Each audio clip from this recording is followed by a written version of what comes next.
When it comes to action games, the PS2 has an extensive library, full of system sellers and hidden gems. But what if we wanted something a bit more unique? Something based on an obscure manga with a ridiculous premise, and a protagonist fighting demons as well as struggling with his physical disabilities. Oddly specific, but I got what we need.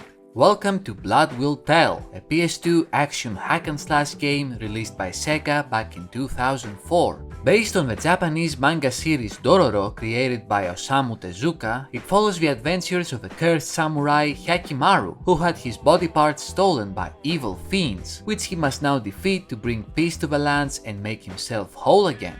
It's considered a cult classic and one of the most expensive PS2 games, with prices reaching up to $400 on eBay. So yeah, since retro game collecting is a disease, we're gonna be emulating this bad boy to see if it's worth the outlandish price. So let's get our sword arms ready, equip our trusty leg bazooka, and dive into the world of Blood Will Tell. If you're a fan of the manga the game is based on, then you already know how the story goes, although Blood Will Tell has made some crucial changes to better accommodate the flow of its plot. It all starts with a classic war between heaven and hell, with the gods sending a chosen child to slay all the demons. The evil fiends, however, aware of his plan, form a pact with the child's father, Kagemitsu Daigo. They promise to give him the power to bring back peace to the land ravaged by war, as long as he sacrifices his son to them. So Daigo complies, letting the fiends steal 48 body parts from his son, Hyakimaru. He then abandons him and sends him down the river, winning the award for best dad ever. Thankfully though, a physician named Tsukai finds the baby, raises it, and builds prosthetic body parts to help it survive. Now, how the hell does a tiny useless baby live with no limbs, lungs, bones, heart, or brain? I don't know, man, I'm not a scientist. In any case, when Hyakimaru turns 18, a voice from the sky informs him of his true mission. He must slay the 48 fiends that stole his body parts, or destroy their human creation to restore his true self. Armed with the weapons integrated into his body by Tsukai, he sets forth determined to fuck some demons up. The rest of the story is divided into 9 chapters, each with its own self-contained plot. During the prologue, Hyakimaru meets an orphan girl named Dororo, a self-proclaimed master thief, prone to spouting annoying lines and getting kidnapped every 2 minutes. Since Twitter wasn't a thing back then, they team up and get into all sorts of wild adventures, such as saving a village from an evil demon posing as a kind woman, defeating a bloodthirsty samurai controlled by his blade, interrupting a sacrifice to the fiends, and dismantling an evil cult of faceless people. Along his travels, Hyakimaru also encounters his father and brother Tahomaru, while a demonic warrior named Saburota constantly haunts him until the very end. Ultimately, our hero kills his possessed brother and redeems his father's soul, with his father becoming a changed man, pursuing more peaceful ways to unify the lands. Hyakimaru retrieves all of his body parts and exorcises the final demon out of Dororo's body, ending up in a spectacular, although incredibly frustrating boss fight. And that's pretty much the story in a nutshell. In the manga, however, there weren't any prophecies or divine wars. Daigo was way more of an asshole than in the game, with his son's sacrifice being the result of his thirst for conquest, not deception by the fiends. There are many more differences, but still, the gist of the plot is the same, and it serves as a good hook for the gameplay. All in all, we have a standard action hack-and-slash adventure with some boss rush and light RPG elements, although there are also some unique components worth mentioning. Let's check them out. From the start of the adventure, 2 things quickly become clear. The game's premise has been ingeniously integrated into the gameplay, but unfortunately the budget must have been quite low. Since Hyakimaru is pretty much a synthetic homunculus, he cannot see with his eyes, hear with his ears, or speak with his vocal cords. But he can use his third eye to do all those things telepathically, kinda like Neo in the third Matrix movie. So the game starts in black and white to simulate Hyakimaru's blindness. Even the intro message says it's not a problem with our TV or console, which was funny to me. We managed to obtain our left eye fairly quickly though, letting us see the world in full color, so we can appreciate the game's graphics. The presentation is surprisingly atmospheric, given the game's budget. The cloudy skies combined with the barren landscapes give off a very surreal and desolate feeling, which felt unique and interesting to me. Unfortunately though, the texture work leaves a lot to be desired, but the game more than makes up for it with the character designs. The enemies look awesome and the boss is still the show, combining classic Japanese folklore and body horror elements, while staying faithful to the original manga. I just wish there was a bit more variety in general, as the game eventually reuses a lot of enemies and bosses, which is a shame since I expected everything to be a unique boss fight, as that's basically the whole point of the game. When it comes to the music and the voice acting, I was not impressed to say the least. The background music, although nicely composed and accurately representing the story's era, lacked the tension and dramatic effect that would elevate the more action-packed sequences. As a result, most fights feel underwhelming, and exploring the world feels like walking through an abstract dream.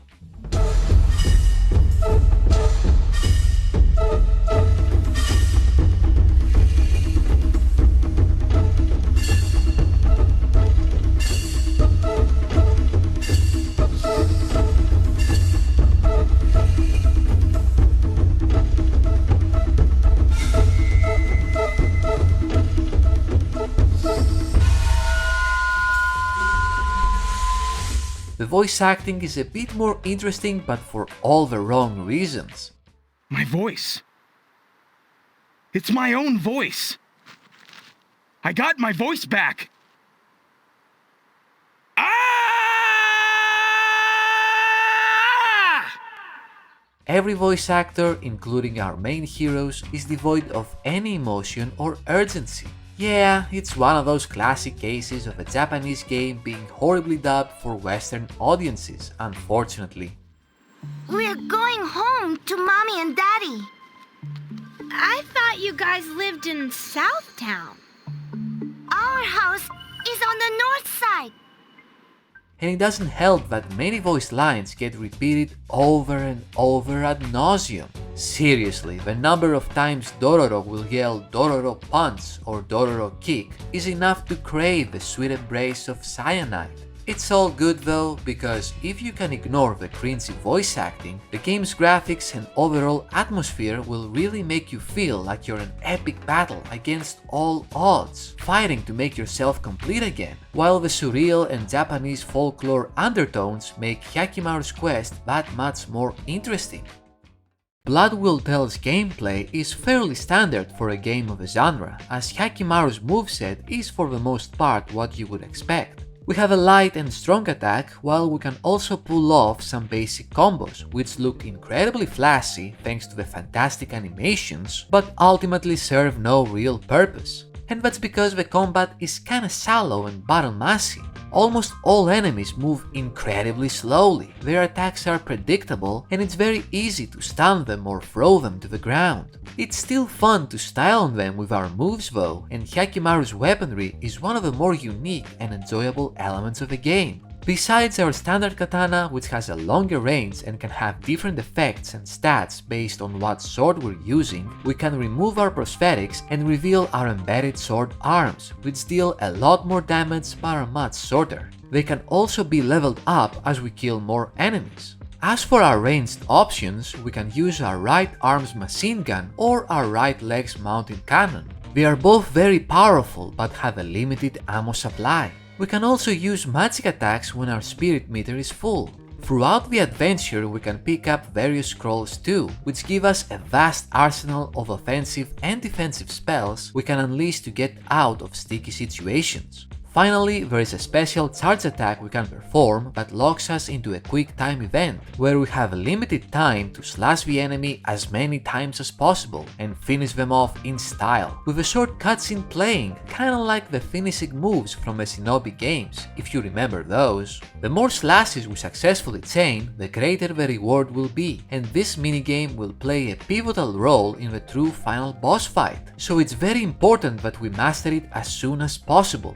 Thankfully, the bottom row displays the next line of inputs we have to complete, so if we concentrate, we can rack up some multi-hit combos. It actually trivializes the game a bit, since if we get a high enough combo, we'll always be rewarded with health items. So as long as there are enemies around, we can always replenish our health.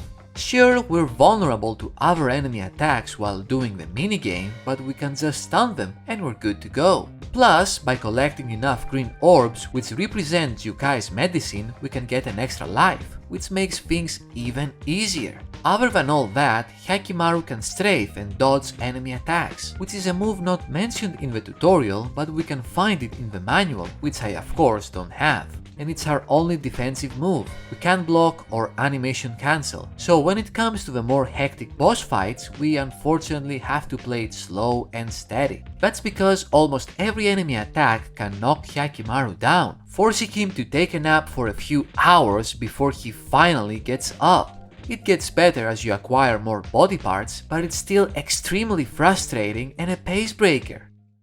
Anyway, besides the brooding samurai, we can also play as the spunky Dororo, adding some variety to the gameplay. Her segments are more focused on platforming and solving puzzles, but there are some combat encounters here and there to break up the monotony. Thankfully, Dororo is a powerhouse, able to deal tons of damage with her dropkick, if you can manage to aim it. Now, if only she would stop saying "don't mess with me" every time she kills an enemy.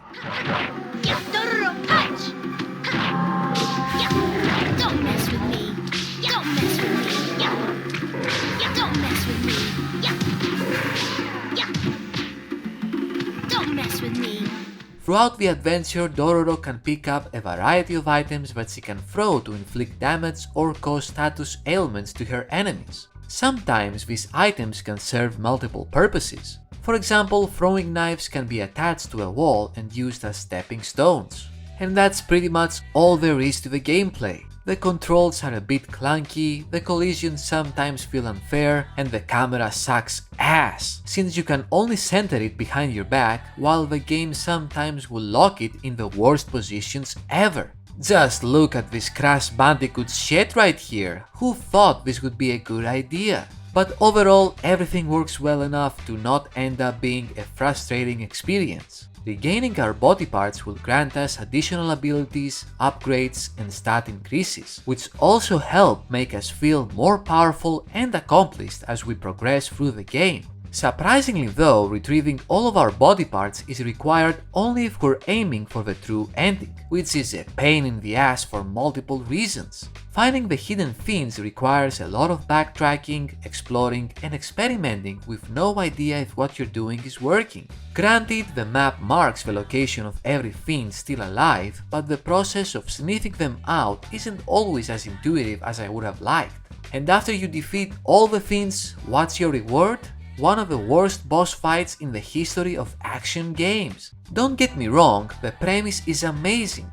A giant flying demon that we need to bring down in a multi-staged fight, where every stage has its unique gimmick? Sounds great on paper, but the execution is frankly terrible, with lots of unavoidable damage you must endure and precise combos that need to be executed perfectly, or else you have to redo the segment all over again. And to top it all off, to destroy the demon heart, you must do the quick time minigame, which requires 48 slashes to finish the fight off.